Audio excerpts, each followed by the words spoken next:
Vamos a hablar de las aplicaciones físicas de las integrales definidas. Entre ellas vamos a definir primero el momento estático de primer orden, llamado M1.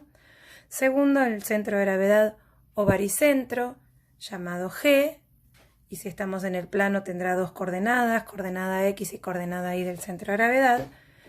Y luego vamos a definir el momento de inercia o de segundo orden, que lo notaremos con la expresión M2. El significado del momento estático de primer orden se refiere a una magnitud física relacionada al equilibrio de los cuerpos y se calcula como el producto de las masas por las distancias al punto que se considere como centro de momentos.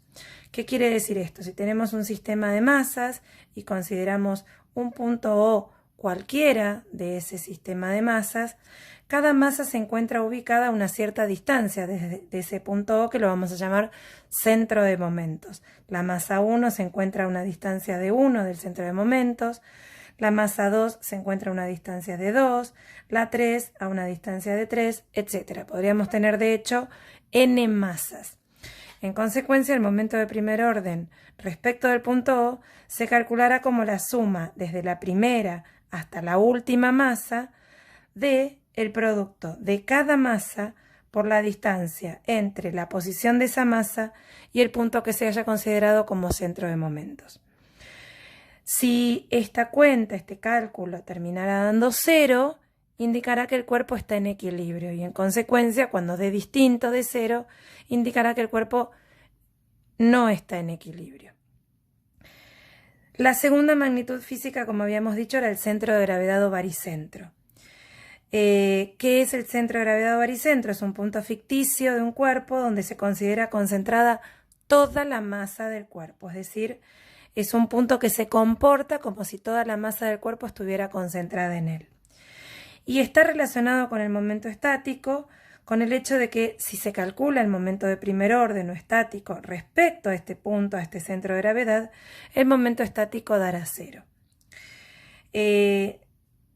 La coordenada X y la coordenada Y del centro de gravedad se calcula si tuviéramos una situación como esta, por ejemplo, de masas distribuidas en el plano, con su coordenada X y con su coordenada Y, siendo la coordenada X en el numerador el producto de las masas por la coordenada X de cada masa y dividido la suma de las masas, o lo que es lo mismo, la masa total.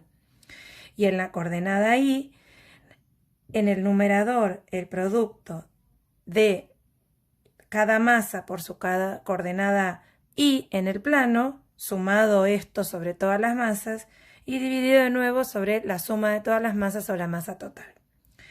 La tercera magnitud física, como habíamos dicho, iba a ser el momento de inercia o de segundo orden, que lo notamos con la expresión M2, y es una magnitud física relacionada, a diferencia del momento estático, que era con el equilibrio. Ahora el momento de segundo orden o de inercia está relacionado con la resistencia del cuerpo a rotar.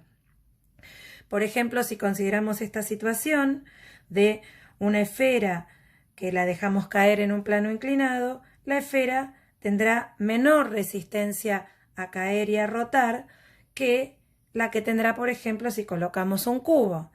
Incluso no solo va a depender de la masa del cuerpo y de su forma, sino también respecto a qué eje se esté calculando esta resistencia a la rotación. No será lo mismo calcular la resistencia a la rotación para una esfera si consideramos un eje que pase por su centro, que si consideramos un eje que pase, por ejemplo, por el punto en contacto entre la esfera y el plano inclinado. Bueno, entonces habíamos dicho que el momento de inercia era una magnitud física relacionada con la resistencia a la rotación y se calcula como el producto, si también consideramos, por ejemplo, un sistema de masas distribuidas en el plano, como el producto de las masas de cada masa por, ahora, el cuadrado de las distancias al punto que se considere como centro de momentos. La fórmula del momento de segundo orden o de inercia es muy parecida en principio a la del momento de primer orden, con la diferencia que ahora las distancias aparecen elevadas al cuadrado, es decir, como decía la definición, es el producto de las masas por la distancia entre cada masa y el punto que se considere como centro de momentos. Vamos a ver en realidad que como vamos a definir esto en el plano, en vez de considerar un punto para calcular centro de momentos, para considerar el centro de momentos vamos a considerar los ejes X e Y.